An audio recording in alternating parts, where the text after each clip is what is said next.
জয় কৃষ্ণকালী মায়ের জয়, জয় সোনা মায়ের জয়, জয় মঙ্গলা মায়ের জয়। আজ একটু অন্যরকম ভিডিও তোমাদের সঙ্গে শেয়ার করছি। অনেক দাদাভাই দিদিভাইরা জিজ্ঞাসা করেছিল কৃষ্ণকালী মায়ের মন্দিরটা কোথায় অবস্থিত, সেটাই তোমাদের কাছে আজ আমি শেয়ার করছি। আশা রাখছি ভিডিওটি ভালো লাগবে এবং সকলের উপকারে লাগবে। যদি তোমাদের বাড়ি বনগাঁ স্টেশনের কাছাকাছি হয় তাহলে তোমরা ট্রেন ধরে বনগাঁতে এসে স্টেশনে নেমে সেখান থেকে টোটো ধরে ভোর 5:30টার আগে চলে আসবে মতিগঞ্জ বাস স্ট্যান্ডে। 5:30টার সময় মতিগঞ্জ বাস স্ট্যান্ড থেকে বর্ধমানের বাস ছাড়ে। আবার যদি তোমাদের বাড়ি হেলেঞ্চার খুব কাছাকাছি হয় তাহলে তোমরা হেলেঞ্চায় 5:45-এর আগেই চলে আসবে, কারণ 5:45-এই বর্ধমানের বাস ছাড়ে। এই বাসে করে তোমরা ডাইরেক্ট বর্ধমানে গিয়ে পৌঁছাবে। বর্ধমানে গিয়ে তোমরা কলেজ মোড়ে নেমে যেতে পারো। কলেজ মোড়ে নামার পর সেখান থেকে বাস ধরতে হবে আলিশার বাস ধরে সেখান থেকে বীরহাটায় নামতে হবে।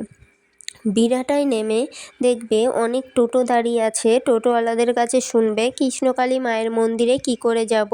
তারা এই কৃষ্ণকালী মায়ের মন্দিরে নিয়ে যাবে। ভাড়া মাত্র 30 টাকা।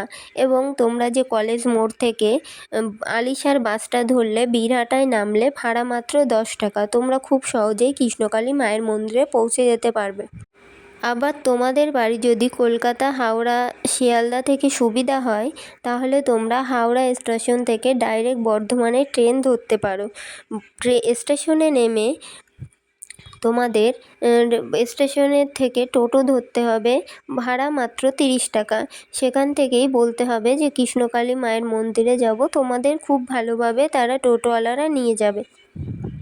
তোমাদের সবথেকে সুবিধা হবে তোমরা যদি বাসে করে যাও, তবুও তোমরা যদি বর্ধমান স্টেশনে নেমে যাও সেখান থেকে তোমাদের টোটোতে লাগবে মাত্র 30 টাকা ভাড়া।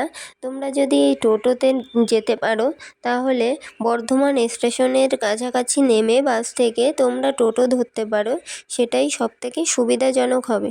আর যারা ট্রেন ধরছো তাদের তো কোনো অসুবিধাই হবে না। শিয়ালদা, হাওড়া থেকে অ্যাভেলেবেল ট্রেন পাওয়া যায় বর্ধমানে আসার জন্য, তাহলে তাদের কোনো প্রবলেমই নেই। আশা করছি ভিডিওটি সকলের উপকারে লাগবে, ভালো লাগবে। ভিডিওটি ভালো লাগলে অবশ্যই লাইক, কমেন্ট, শেয়ার করো এবং চ্যানেলটিকে অবশ্যই সাবস্ক্রাইব করে দিও। জয় কৃষ্ণকালী মায়ের জয়, জয় সোনা মায়ের জয়, জয় মঙ্গলা মায়ের জয়। মা সকলকে ভালো রেখো, সুস্থ রেখো এবং সকলের মনস্কামনা পূর্ণ করো।